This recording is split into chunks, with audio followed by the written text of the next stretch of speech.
Hello students, स्वागत है आपका आईसीटी वर्चुअल क्लासेस में। मैं हूं कविता, आपकी बायो टीचर। उम्मीद करती हूं आप सभी अच्छे होंगे और स्वस्थ होंगे। तो क्लास स्टार्ट करेंगे अपना चैप्टर, और चैप्टर में हम बात कर रहे हैं principle of inheritance and variation की। यहाँ पर हम देख रहे हैं कि इनहेरिटेंस और वेरिएशन आपने पढ़ा है, अब आप पढ़ रहे हैं म्यूटेशन को। इम्पॉर्टेंट आपका टॉपिक रह जाता है म्यूटेशन।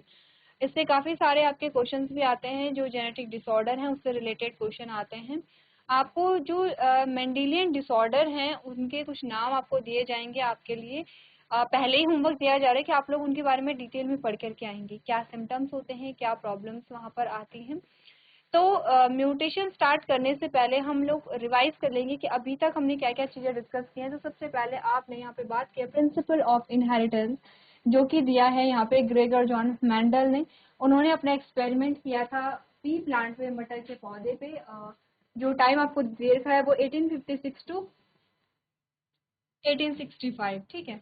तो यहाँ तक इन्होंने क्या किया, अपना एक्सपेरिमेंट किया है मटर के पौधे पे। लगभग 10,000 मटर के पौधे पे इन्होंने एक्सपेरिमेंट किए हैं, और 34 टाइप्स यानी कि 34 प्रकार के उन्हें यहाँ पे क्या मिले हैं, पौधे मिले हैं।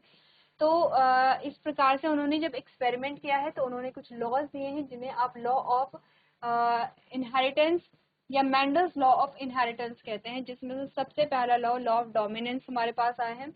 लॉ ऑफ डोमिनेंस में ध्यान ये रखना है कि यहाँ पे क्रॉस करना हमने सीखा है। आपको थोड़ा जीनोटिपिक और फिनोटिपिक रेशियो पर ध्यान देना है। आपसे पूछा जाता है 3:1 जो है आपका फिनोटिपिक रेशियो है, 1:2:1 आपका क्या है, जीनोटिपिक रेशियो है, ठीक है। इसके अलावा पहला लॉ इसलिए भी इम्पॉर्टेंट है क्योंकि इसके कुछ एक्सेप्शन हमारे पास आते हैं, जैसे कि हमने इनके बारे में बात की। इनकम्प्लीट डोमिनेंस जो आपने देखा है मिराबिलस जलापा या 4 o'clock प्लांट में देखा है। और इनकम्प्लीट डोमिनेंस अगर देखें तो उसके बाद आता है इनकम्प्लीट डोमिनेंस के बाद को डोमिनेंस या सह प्रभाविता। इसके एग्जाम्पल हमारे पास आते हैं ब्लड ग्रुप, ठीक है। अब फर्स्ट लॉ यहाँ तक हो, ये एक्सेप्शन का मतलब है कि ये फॉलो नहीं करे। कहीं पर हम देख रहे हैं कि दोनों पेरेंट इक्वली खुद को यहाँ पे एक्सप्रेस करे, और कहीं पर हम देख रहे हैं कि डोमिनेंट पेरेंट खुद को फुली एक्सप्रेस नहीं कर रहा है हेटेरोजाइगस कंडीशन में। नेक्स्ट हमने बात पढ़ी थी यहाँ पे मेंडल्स लॉ ऑफ सेग्रीगेशन, यानी कि मेंडल के सेकंड लॉ की हमने बात की थी, जिसमें हमने कहा था कि जब भी यहाँ पे गैमेट बनते हैं तो जो जीन्स के जो एलील है वो सेग्रीगेट यहाँ पर हो जाते हैं और इंडिपेंडेंटली क्या करते हैं, सेग्रीगेट करते हैं।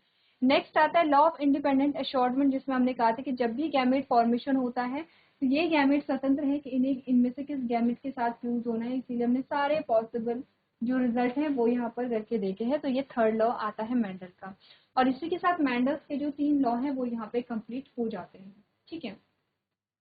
इसी के साथ कुछ टर्म्स हमारे पास यहाँ पर आते हैं, उन टर्म्स को हम नेक्स्ट लेक्चर में देखेंगे। जैसे कि हमने कहा था कि क्या होता है कि जब एक कैरेक्टर को एक से ज़्यादा जीन हैंडल करते हैं तो उस कंडीशन को क्या कहते हैं, या जब एक जीन एक से ज़्यादा कैरेक्टर को हैंडल करता है तो उस कंडीशन को क्या कहते हैं। तो इस बारे में हमने क्या किया है, यहाँ पर डिस्कस किया है, ठीक है।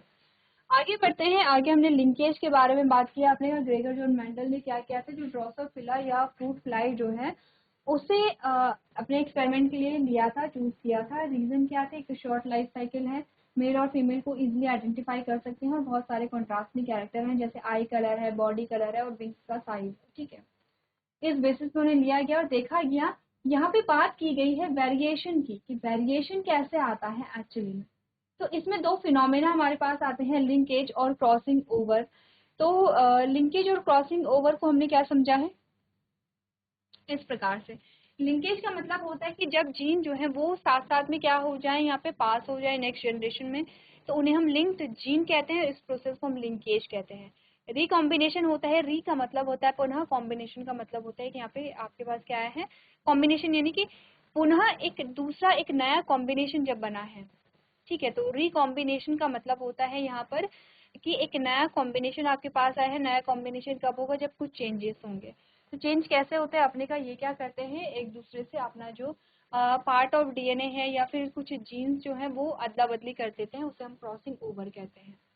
हमने कहा तो जीन्स जो हैं, दो जीन जितने पास पास होंगे उतने ज़्यादा चांसेस हैं लिंकेज के, और उतने ही कम चांसेस है रिकॉम्बिनेशन के। और अगर जीन बहुत दूर हैं, उनके बीच का डिस्टेंस ज़्यादा है, तो उतने ही कम चांसेस है लिंकेज के, उतने ही ज़्यादा चांसेस होंगे रिकॉम्बिनेशन के। तो हमने यहाँ पर मॉर्गन के एक्सपेरिमेंट में एग्जाम्पल देखा था। और हमने कुछ इस प्रकार से देखा था। सबसे पहले हमने लिया था बॉडी के कलर और आई कलर को। बॉडी कलर और आई कलर को लेकर के हमने लिंकेज भी देखा और हमने क्रॉसिंग ओवर भी देखा, और हमने पाया कि लिंकेज का जो परसेंटेज है वो यहाँ पे ज़्यादा था। जैसे कि अगर आप ये देखेंगे तो हमने कहा लिंकेज का जो परसेंटेज था वो 98.7% था, रिकॉम्बिनेशन क्या था, ओनली 1.3% आपको मिला था। इट मीन्स कि यहाँ पर बॉडी कलर और आई कलर के जो जीन है वो क्या थे, आपस में पास पास, उनके बीच का डिस्टेंस कम था। अगर हम सेकेंड यहाँ पर देखते हैं,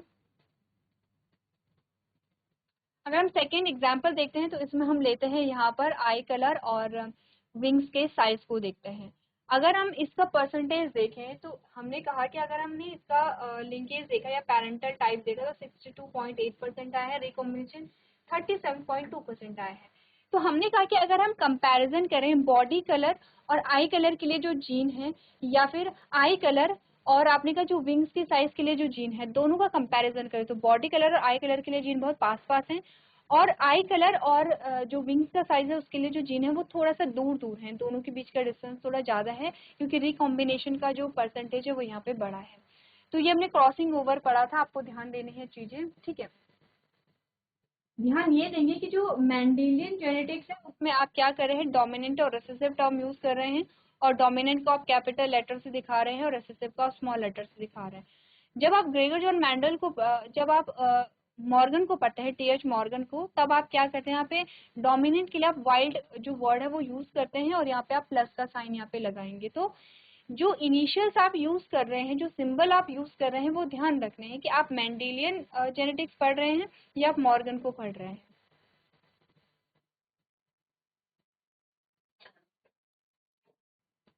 चलिए, तो ये हमने बात की है रिकॉम्बिनेशन और लिंकेज के बारे में, ठीक है। आगे बढ़ते हैं, और आगे नेक्स्ट हमारा टॉपिक म्यूटेशन आया था, जिसमें हमने पढ़ा था जीनोमैटिक म्यूटेशन। पॉलीप्लॉइड या एन्यूप्लॉइड इसके टाइप होते हैं। क्रोमोसोमल म्यूटेशन, जिसमें इंटर क्रोमोसोमल और इंट्रा क्रोमोसोमल आता है। इंटर क्रोमोसोमल है इंसर्शन और ट्रांसलोकेशन, ठीक है। इंसर्शन और ट्रांसलोकेशन टाइप का हमने पढ़ा है। इंसर्शन में होमोलोगस क्रोमोसोम में अफेक्ट पड़ रहा है और ट्रांसलोकेशन में नॉन होमोलोगस क्रोमोसोम पे अफेक्ट पड़ रहा है। इंटर क्रोमोसोमल में डेफिशिएंसी है जब हेड पोर्शन निकलता है, डिलीशन है जब मिड पोर्शन निकलता है, इन्वर्जन है जब हेड पोर्शन इन्वर्टेड होकर के उसी पे लग जाता है। थर्ड टाइप का आता है जीन म्यूटेशन, जिसमें दो टाइप हमने पढ़े हैं, पॉइंट म्यूटेशन और frame shift mutation. Point mutation में ट्रांजिशन और ट्रांसवर्जन आता है। ट्रांजिशन प्यूरिन प्यूरिन और पिरिमिडिन पिरिमिडिन के बीच में है ट्रांजिशन। ट्रांसलोकेशन प्यूरिन पिरिमिडिन और पिरिमिडिन प्यूरिन के बीच में यहाँ पर इस प्रकार से आता है। फ्रेम शिफ्ट है पूरे कोडोन जब यहाँ पे चेंज हो जा रहे हैं। इतनी बातें क्लियर हैं। हम पढ़ रहे थे यहाँ पर अब एक टेबल हमने पढ़ी थी जिसमें कुछ सिंड्रोम के बारे में बात हुई है। कुछ सिंड्रोम के नाम आए हैं, जैसे जैसे कि आपके पास आया है sickle cell anaemia, thalassaemia, cystic fibrosis है, ओप्टेज कोवेजिया सिंड्रोम है यहाँ पे, क्रेटू चैट सिंड्रोम है यहाँ पे, ठीक है। यहाँ पे कैंसर है या ल्यूकेमिया है, ठीक है। कुछ ब्रेस्ट कैंसर है। इस प्रकार के जो आपके पास क्या आते हैं, सिंड्रोम आते हैं, ठीक है। अब हम बात कर रहे थे यहाँ पे मेंडेलियन डिसऑर्डर के बारे में, और हमने कहा मेंडेलियन डिसऑर्डर का मतलब क्या है। यहाँ पे क्या समझा है अभी तक हमने, मेंडेलियन डिसऑर्डर का मतलब है यहाँ पर, क्योंकि मेंडल्स ने बात की है फैक्टर्स के बारे में, मेंडल ने जीन को फैक्टर कहा था। अब फैक्टर को क्या कहा जाता है, जीन कहा जाता है। तो इट मीन्स कि मेंडेलियन डिसऑर्डर से सिंपल सा मतलब है जीन में कोई भी जब चेंज आ रहा है, कोई भी आपने कहा एबनॉर्मलिटीज आ रही है, दैट इज मेंडेलियन डिसऑर्डर। अब आपने इसमें हम क्या पढ़ेंगे, जीन म्यूटेशन पढ़ेंगे। उसमें पॉइंट म्यूटेशन होगा, फ्रेम शिफ्ट म्यूटेशन होगा। आपने कहा कि यहाँ पे क्या होगा, ट्रांसलोकेशन अगर आप पढ़ रहे हैं या फ्रेम शिफ्ट आप पढ़ रहे हैं, तो ये सारी चीजें आप क्या करते हैं, पढ़ते हैं, ठीक है। अब हमने क्या बोला है, प्रीवियस लेक्चर में हमने सिर्फ इतनी बात की थी कि genetic disorders are divided into two categories. दो कैटेगरीज में हम क्या करते हैं, यहाँ पे जेनेटिक डिसऑर्डर को कैटेगराइज करते हैं। सबसे पहले हम समझ रहे थे जेनेटिक डिसऑर्डर क्या होता है। तो सिंपल सी चीज है, आपके जेनेटिक मटेरियल से रिलेटेड जो भी डिसऑर्डर है वो आपके जेनेटिक डिसऑर्डर होते हैं। अब अभी तक हमें ये लगा था, या अभी तक आपने ये सोचा होगा कि जितनी भी डिजीज होती हैं वो जेनेटिक मटेरियल से रिलेटेड ही होती होंगी, कि जेनेटिक मटेरियल ही सारी चीजें हैंडल कर रहा है। ऐसा नहीं है। अब हम बोलेंगे हमें कॉमन कोल्ड हुआ है, तो ऐसा नहीं है कि कॉमन कोल्ड से हमारा जेनेटिक मटेरियल अफेक्ट हुआ है। कॉमन कोल्ड क्या है, आपका जो रेस्पिरेटरी ट्रैक है उसमें इन्फेक्शन हुआ है और उससे रिलेटेड वो प्रॉब्लम यहाँ पर आती है, ठीक है। आपने कहा अगर किसी को टीबी हुआ है, इट मीन्स कि उसके लंग से रिलेटेड कोई प्रॉब्लम है, ठीक है। लंग से रिलेटेड टीबी का मतलब होता है जो लंग्स है उनमें क्या हो गया है, इन्फेक्शन यहाँ पर हो गया है। हमने कहा चोट लगी है, ठीक है। अब जो हो सकता है कि जैसे किसी का एक्सीडेंट हो जाता है, और मेजर एक्सीडेंट में आपने कहा कि बहुत गहरी चोट आ जाती है। अब वो चोट का मतलब ये नहीं है कि जेनेटिक मटेरियल वहाँ पे अफेक्ट हुआ है, आपका जो फिजिकल जो आपकी बॉडी है वो वहाँ पे अफेक्ट हुई है। वैसे अगर हम कैंसर को कहें तो कैंसर का मतलब ये नहीं है कि जेनेटिक मटेरियल अफेक्ट हुआ है। कैंसर का मतलब है कोई एक सेल है, अब वो जो सेल है वो धीरे धीरे क्या हो रही है, आपने कहा उसमें एबनॉर्मलिटीज आई है, सेल में इन्फेक्शन बढ़ा है। और एक सेल इन्फेक्शन का मतलब है कि जो सेल है वो खराब हो रही है, एक सेल दूसरी सेल को इन्फेक्ट कर रही है, तो इसको हम क्या दे देते हैं, कैंसर का नाम दे देते हैं। तो जितनी भी आप बीमारियां देखते हैं वो ऐसा नहीं है कि आपके जेनेटिक मटेरियल से रिलेटेड होती हैं, या ऐसा नहीं है जैसे कि जॉइंटिस है, अब किसी को जॉइंटिस हुआ है ऐसा नहीं है कि उसकी जो आने वाली संतान है उसे भी जॉइंटिस होगा, ऐसा नहीं होता है। तो हमने कहा कि कुछ ऐसी प्रॉब्लम्स होते हैं, कुछ ऐसी बीमारियां होती हैं जैसे जो माइक्रो ऑर्गेनिज्म से हो जाती हैं, ठीक है। जैसे कंटामिनेटेड वाटर फूड को लेने से हो जाती हैं। तो आपने कहा कि ये जेनेटिक डिसऑर्डर नहीं होंगे। जेनेटिक डिसऑर्डर जो होते हैं वो किसकी वजह से होते हैं, आपने कहा म्यूटेशंस हो रहे हैं और उसकी वजह से होते हैं, और यही डिसऑर्डर होंगे जो आगे नेक्स्ट जनरेशन में पास होते हैं, ठीक है। अब हमने कल एक बात कही थी कि ये जो डिसऑर्डर होते हैं, जो जेनेटिक डिसऑर्डर्स होते हैं, ये डोमिनेंट और रिसेसिव दोनों हो सकते हैं। जैसे हमने बोला कि जीन्स में क्या होना, यहाँ पे जीन्स में प्रॉब्लम आना या जीन्स में एबनॉर्मलिटीज आना, तो ये है क्रोमोसोम, ये है क्रोमोसोम। एक जीन यहाँ पे लगा हुआ है, एक जीन यहाँ पे लगा हुआ है, और एक जीन यहाँ पे लगा हुआ है, ठीक है। अब दोनों में क्या है, आपने कहा ये है जीन का मतलब है डीएनए, और डीएनए को खोल करके देखें तो हमने कहा हमारे पास कुछ इस प्रकार से स्ट्रैंड आते हैं, ठीक है, जिसमें हमने कहा दोनों साइड से क्या है, नाइट्रोजनस बेस लगे हुए हैं,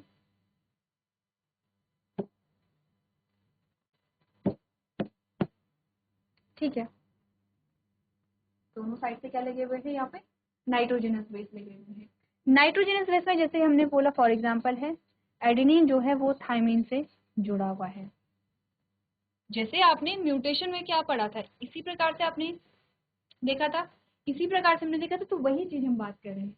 जैसे एडेनिन थायमिन से जुड़ा है, फिर थायमिन एडेनिन से जुड़ा हुआ है, ठीक है, या साइटोसिन ग्वानिन से जुड़ा हुआ है। तो ऐसे हमने बोला कि जैसे यहाँ पर आप इस प्रकार से लिख सकते हैं, इस प्रकार से, ठीक है। अब हमने कहा ये बात हो रही किसकी, हम क्रोमोसोम की बात कर रहे हैं। फॉर एग्जाम्पल इसमें चेंज आ गया है, और हमने बोला कि जो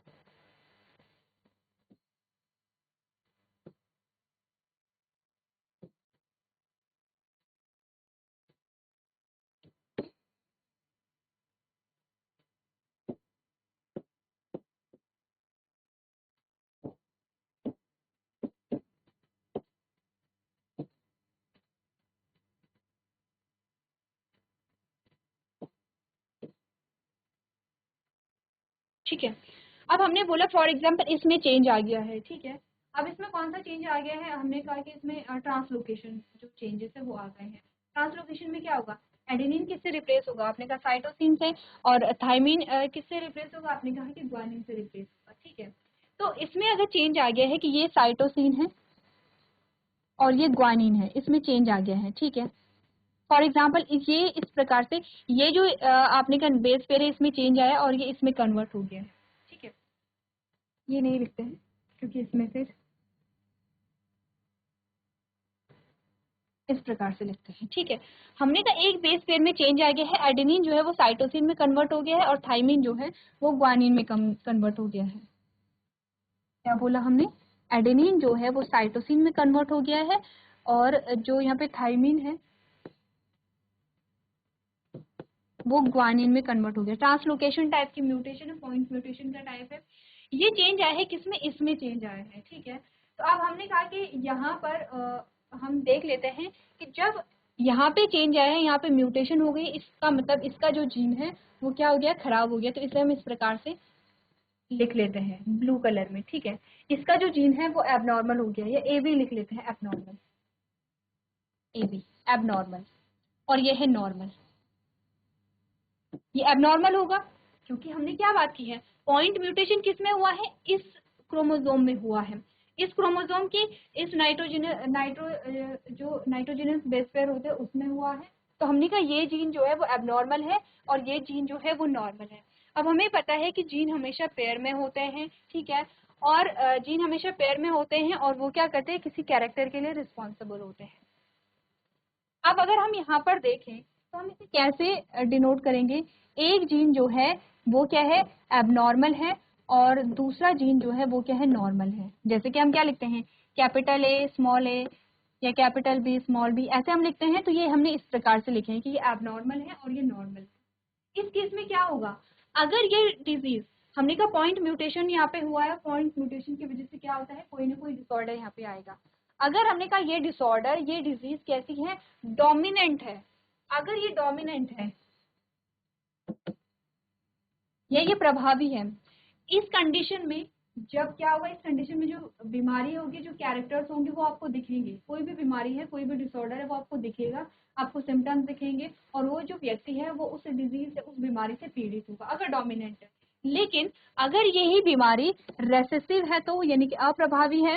अप्रभावी का मतलब क्या होता है कि जो रेसेसिव जो कैरेक्टर होते हैं या जो रेसेसिव डिजीज होती है वो अपने आप को तभी एक्सप्रेस कर पाएगी जब वो होमोजाइगस कंडीशन में होगी।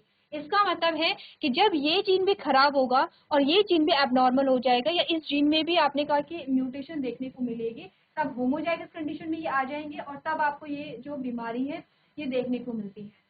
अगर आपने कहा एक एबनॉर्मल है और एक नॉर्मल है, इट मीन्स कि ये होमोजाइगस कंडीशन नहीं है, ये हेटेरोजाइगस कंडीशन है, और ये जो डिसऑर्डर है ये कैसा है, रेसेसिव है।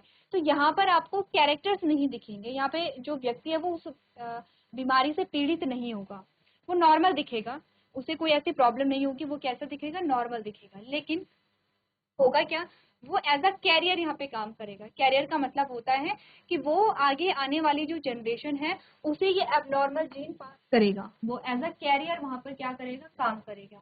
ठीक है, तो अब हमने क्या बात की है कि अच्छी बात यह है कि ज्यादातर जो डिसऑर्डर होते हैं वो रेसेसिव ही होते हैं। एक चीज आपने और देखी होगी कि कहा जाता है कि क्लोज रिलेशन में जिनका ब्लड रिलेशन होता है उनमें शादी नहीं करनी चाहिए।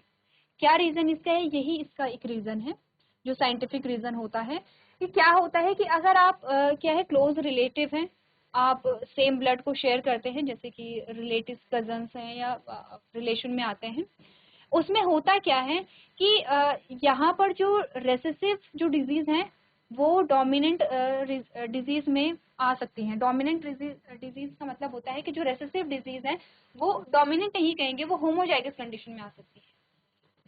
फॉर एग्जाम्पल, एक व्यक्ति है जिसमें इस प्रकार से क्या है, जो जीन्स की कंडीशन है, इसकी शादी हो जाती है कोई क्लोज, जिसके पास क्लोज ब्लड रिलेशन है जिसका, ठीक है, और उसका भी सेम कंडीशन आप देख रहे हैं कि ये एबनॉर्मल जीन है और ये नॉर्मल जीन है।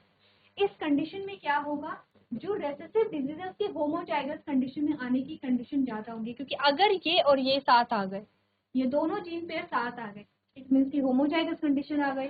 होमोजाइगस कंडीशन आ गई तो जो रेसेसिव डिसऑर्डर है वो अपने आप को एक्सप्रेस करेगा क्योंकि होमोजाइगस कंडीशन में आ गया है। तो इसीलिए कहा जाता है कि क्लोज रिलेशन में यहाँ पे शादियां नहीं करनी चाहिए, क्योंकि जो रेसेसिव डिजीज है वो होमोजाइगस, उनकी होमोजाइगस कंडीशन में आने की जो पॉसिबिलिटी है वो बहुत ज्यादा बढ़ जाती है।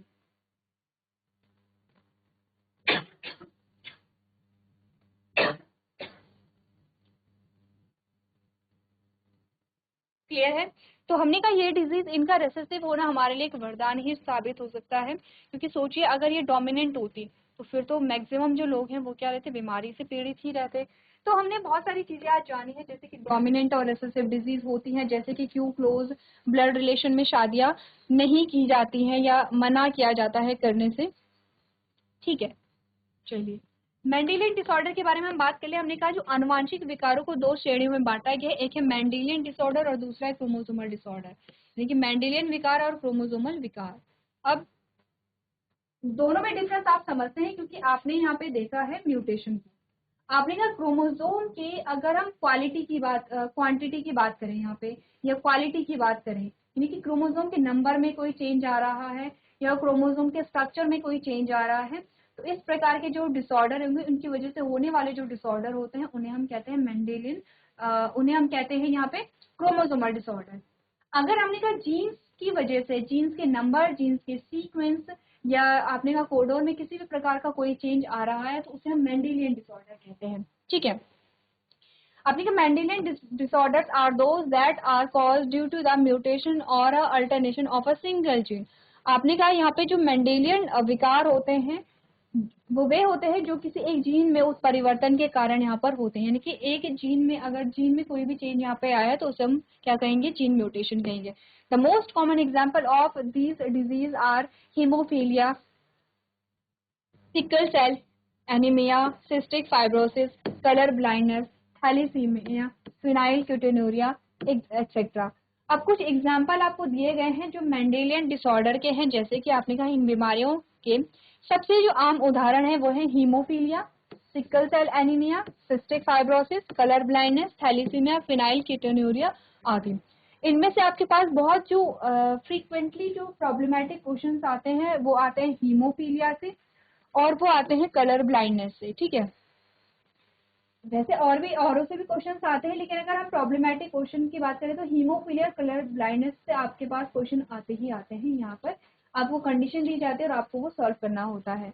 The Mendelian disorders are found to be either dominant और रिसेसिव, यानी कि हमने कहा कि मेंडेलियन विकार या तो प्रभावी या अप्रभावी हो सकते हैं। The trait is also found to be linked to a sex chromosome called a X-linked disease such as a hemophilia and color blindness। आपने कहा यह लक्षण लिंग गुणसूत्रों से भी हो सकते हैं जिनमें पाया जाता है, जैसे कि आपने कहा एक्स लिंक्ड रोग इन्हें कहा जाता है, हीमोफीलिया और कलर ब्लाइंडनेस।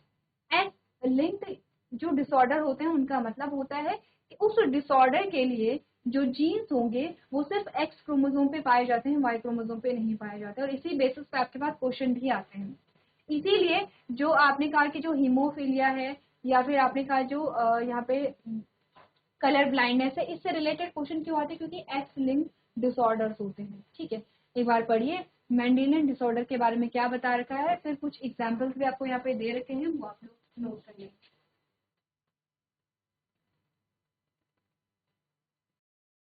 चलिए, अब कुछ एग्जाम्पल अगर हम देखें जो मेंडेलियन डिसऑर्डर से रिलेटेड हैं तो उसके पास कुछ एग्जाम्पल आते हैं, जैसे सिकल सेल एनीमिया है, थैलीसीमिया है, फिनाइलकेटोनुरिया है, कलर ब्लाइंडनेस है, हीमोफीलिया। आपको ये जो डिसऑर्डर है वो नोट करने हैं और होमवर्क जैसे कि आपको पहले ही दे दिया गया था। एक बार आप ये देखेंगे कि ये जो बीमारियां हैं इनमें होता क्या है, जैसे कि सिकल सेल एनीमिया क्या होता है। अभी हमें ये नहीं पता है कि ये क्या होता है, क्या होता है सिकल सेल एनीमिया में, थैलीसीमिया में क्या होता है, फिनाइलकेटोनुरिया में क्या होता है। कलर ब्लाइंडनेस आपको थोड़ा सा आइडिया हो सकता है यहाँ पे कि कलर में जो आइडेंटिफिकेशन है उसमें थोड़ा प्रॉब्लम आती है।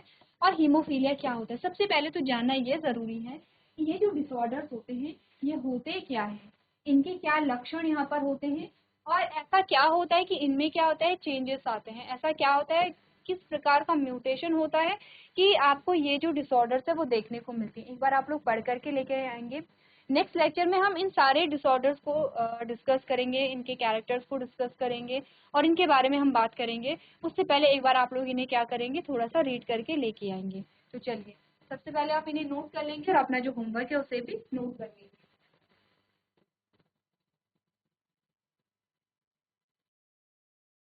चलिए, तो आपने यहाँ पे नोट कर लिया होगा, आप लोग घर से होमवर्क पूरा करके लेके आएंगे। तो आज के सेशन में हम इतना ही करेंगे। अभी तक क्लास में बने रहने के लिए आपका